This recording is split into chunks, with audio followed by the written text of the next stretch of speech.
Hello, my name is Matthias Cavodia. I'd like to welcome guys to my channel. Today we're going to talk about 1990s Silver Surfer, and we're going to cover some pretty important issues, issues 34 to 38. A lot goes on, and these particular numbers, these were written by Jim Starlin, fantastic art by Ron Lim.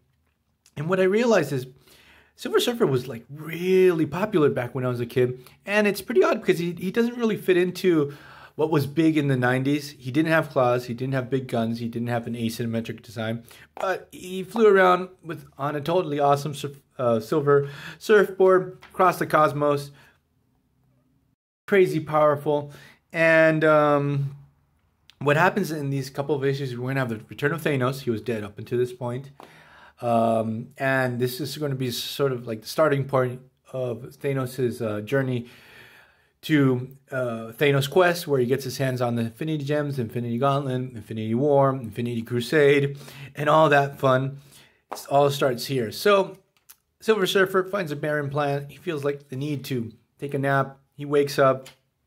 We're not really sure if this is a dream, a vision, or he's actually living through the situation.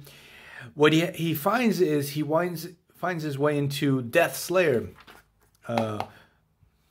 abstract entity, the representation of death in the Marvel Universe. It's this lovely lady here sitting on her throne that I actually have the hero clicks of death sitting on the same throne. And I never really like her because I feel like she breaks the game. When she comes in, she's way too overpowered.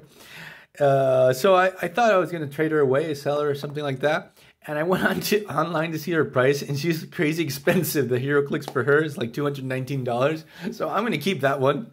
So Death wants to bring back Thanos. She has vested interests in bringing back the Mad Titan.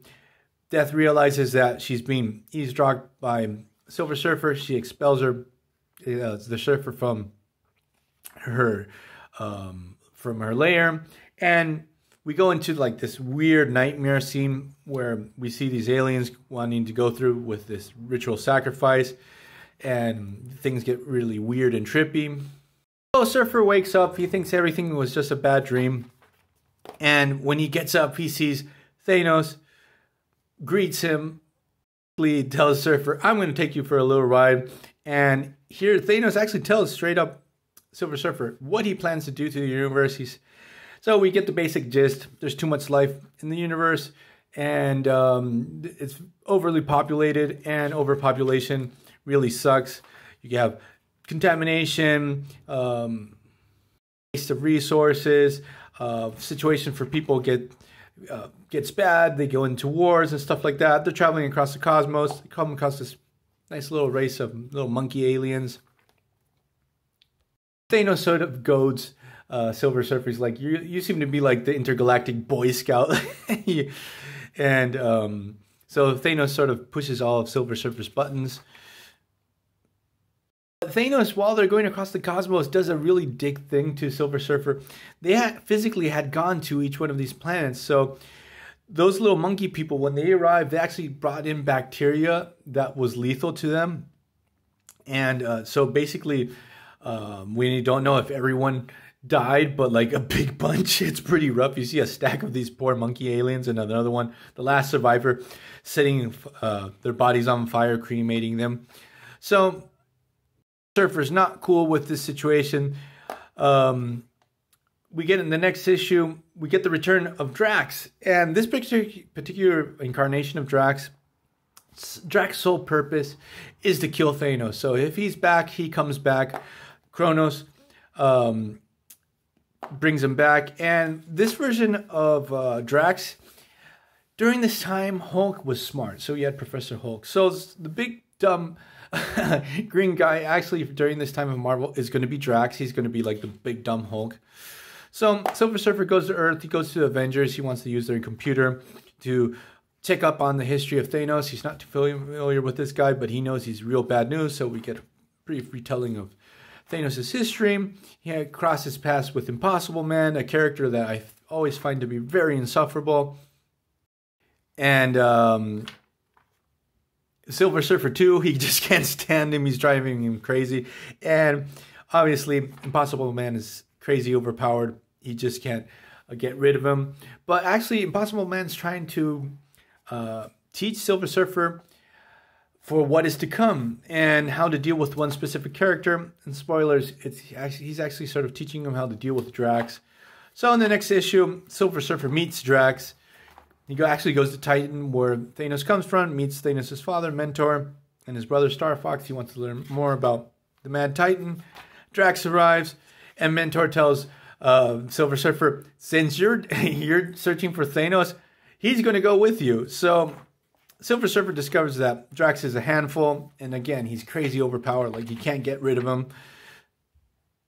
Thanks to Impossible Man, Silver Surfer realizes that the way to deal with Drax is plopping him in front of a TV and putting some sitcoms down on. Drax is mesmerized by Earth's TV, especially he's watching I Love Lucy, so Silver Surfer makes a run for it. And in the last issue, we have Thanos wants to get his ship back from his granddaughter Nebula. Here is where actually Thanos fries Nebula alive. She barely makes it out. So she's going to get all those cybernetic implants after that. So Thanos wants to distract Silver Surfer, make him forget that he came back. So he's actually sort of going to like simulate a fight, and Silver Surfer's actually going to think he killed him. It's actually very well told how Thanos sort of really screws him over pretty quick. Silver Surfer thinks he's killed him. This obviously leads to Thanos having carte blanche to roam around the galaxy and get his hands on the Infinity Gauntlet. And what I got to tell you guys about the Silver Surfer series, like I discovered the series, it used to come in bundles, in 4-pack bundles at my local Toys R Us. If you would buy a certain amount of action figures, they would give you these for free.